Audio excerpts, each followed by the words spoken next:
Camogie Semi Finals also took place over the weekend. Sarsfields beat St. Vincent's by 112 to 110, and Loughgiel Shamrocks of Antrim beat Drom-and-Inch of Tipperary by 3-6 to 2-6. We'll start with the Sarsfields St. Vincent's game.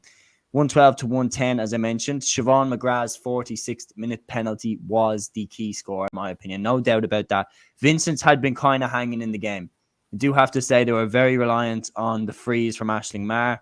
Not 1 point from play in the entire game for St. Vincent's. All 10 points came from Aisling Marr frees. The goal for Ali Maguire came just before halftime. That was crucial, as that made them go in at halftime just 1 point behind at 8 points to 1-4. And when you consider that in the first 10 minutes, they were behind 6-1. I mean, that was a pretty good, method of staying alive there from St. Vincent's. Then in the second half, of course, that 46-minute penalty from Siobhan McGrath, I feel like that just gave Sarsfields the momentum that they needed and the shot in the arm that they needed to get over the line. But St. Vincent's, of course, fantastic year for them again, but they just came short in this one. Yeah, I think Vincent's had a bit of a touch of Donna Moyne about them kind of early on. The Sarsfield scores early on were sort of not bad puckouts, but they were just poorly contested in some ways. I think they went 6-1 ahead, I think, early on, and most of those, I think, came from opposition puckouts, which I'd be disappointed with. I think if Drumgoole and the management team will be, I think you'd have to be slightly frustrated to kind of lose in the manner that they did, because I think they would have fancied themselves against Sarsfields, and probably no reason that they shouldn't. But it was the bad start that really, you don't want to have to climb a mountain in a camogie match, especially in the winter time. You really don't want to have to try and climb a mountain. And to put yourself 6-1 behind early doors was, I suppose she will kind of look at it and say it's slightly criminal in some ways to do that when you've got this far, to kind of make such a meal of it early on. The penalty got them over the line. Yeah, Cliona Callaghan won the penalty. As far as I remember, it was the turning point, really, kind of in the game. And I think Sarsfields will be relieved in some ways to get over the line.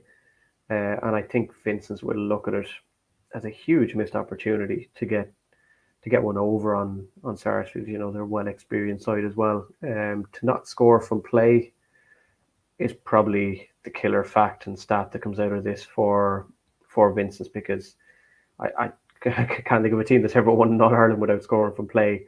So yeah, I think they'll be really disappointed and frustrated by that. A poor return, even if the scoreline does show they only lost by 2. I think it's a poor return for them overall. Yeah, well, but that's the thing, that they got that close and they didn't hit a point from play. Like they got the goal from play, but it was one of those things where they look at it and say, if we'd attacked better, I think they would have won that game. I think that game was there for them. And Sarsfields, obviously the defending All-Ireland champions, they will face Loughgiel Shamrocks in the final. 3-6 to 2-6. They beat Drom-and-Inch by 4 first half goals in this game. This one flew out of the traps.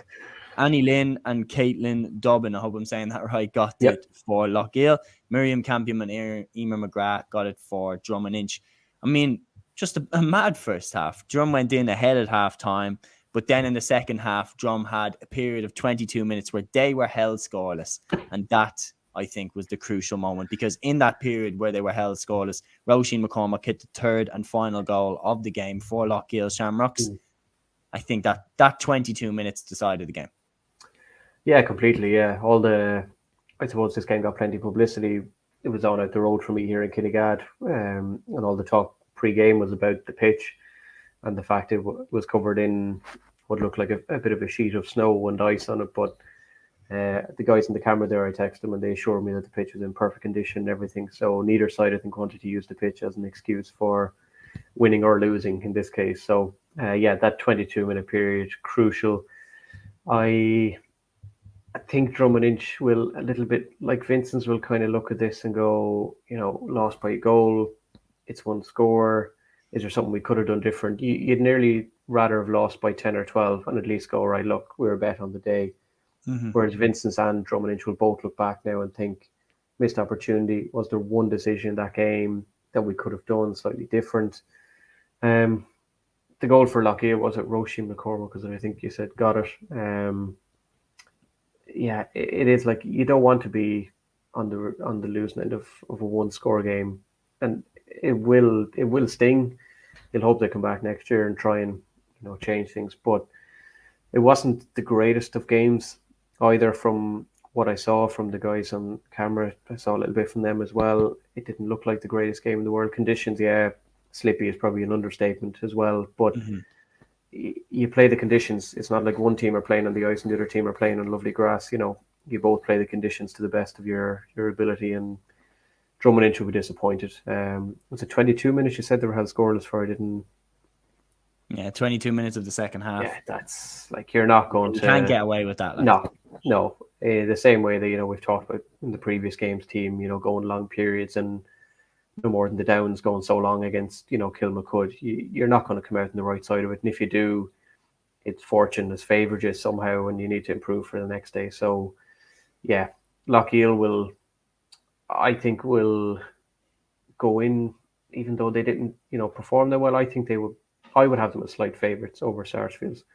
I've chatted to a few of the Loughgiel players over time as well, and yeah, I chatted to a couple of them yesterday. They seem a bit more up for it than I've chatted to a few of the Sarsfields as well, and they're a bit more coy about things, I suppose, I should expect. But yeah, I'd fancy Loughgiel in the final just because I wouldn't say it's an upset, but a slight turner for the books maybe.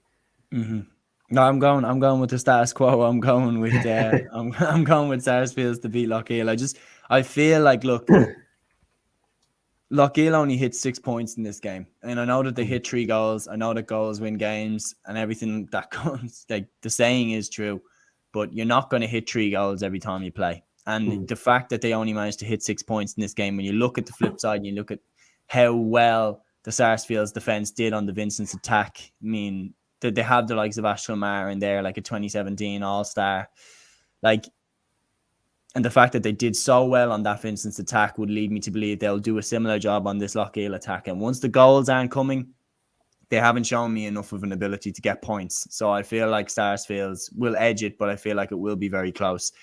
Just before